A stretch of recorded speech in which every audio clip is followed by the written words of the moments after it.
मरहूम सैयद फारूक पाशा की याद में नांदेड़ में आमदार चषक क्रिकेट टूर्नामेंट का होगा एहतमाम।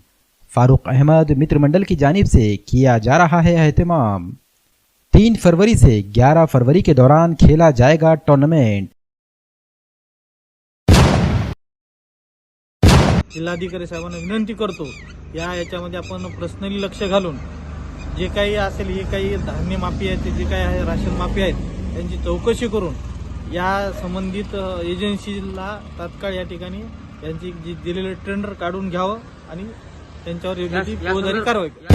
नांदेड़ जिला कलेक्टर अभिजीत राउत निजी पार्किंग में संदिग्ध हालत में खड़े राशन के 2 ट्रक मालिकों पर वाहतूक ठेकेदार पर कार्रवाई करेंगे। क्या ये कुशनूर अनाज घोटाले की तरह की घटना है? आम जनता के मन में सवाल उठ रहे हैं। 4 साल पहले हुए कुशनूर अनाज घोटाले में कई अधिकारियों और ठेकेदारों की जेल की मेहमान नवाजी के बाद उम्मीद थी कि सरकारी अनाज की कालाबाजारी अब रुक जाएगी, लेकिन ऐसा होता हुआ नहीं दिखाई दे रहा है।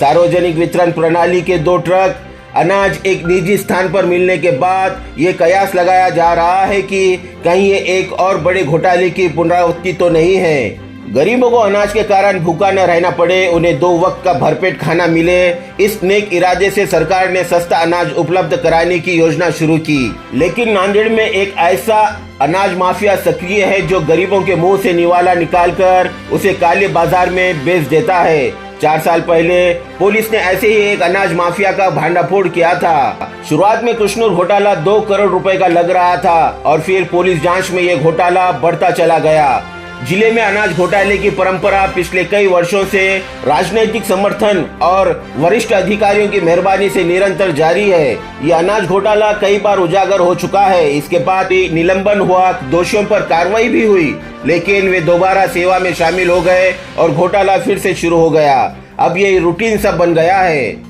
हाल ही में सार्वजनिक वितरण के अनाज को अनाज दुकानदारों तक पहुंचाने वाले 2 ट्रक बुधवार रात धौले कॉर्नर पर श्री ओम पार्किंग यार्ड नामक एक निजी पार्किंग में खड़ी पाई गई। इनमें से एक ट्रक 12 टायर का है और वो पूरी तरह अनाज की बोरियों से भरा हुआ है, जबकि दूसरा ट्रक आधा भरा हुआ है।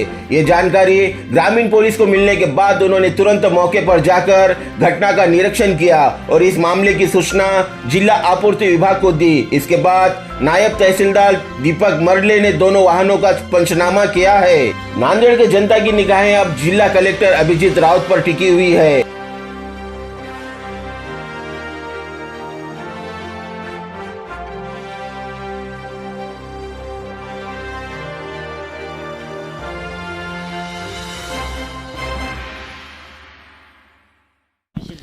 हां सर, तुम्हाला माहिती मिळाल्यानंतर काय प्रथमदर्शी काय पाहण्यात आलं? मान्य तहसीलदार सर नांदेड यांनी मला माहिती दिल्यानुसार मी इथं आलो आणि पाहणी केली असता शासकीय धान्य त्या वाहतुकीत माल आहे आणि तो इथं लावलेला आहे। ते उद्या सकाळी चौकशी करून आपण शहानिशा करून हे करू। असं लावता येतो का सर माल? ते उद्या ठरवू। किती गाड्या?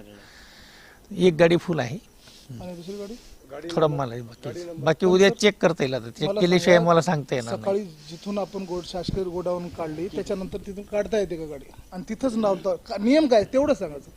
नाही, मग ते उद्या बोलू, याच्यात नका। न्यूज देखने के लिए हमारे चैनल को लाइक और सब्सक्राइब कीजिए। हमसे संपर्क करने के लिए 9049032007 पर कॉल या व्हाट्सएप कर सकते हैं।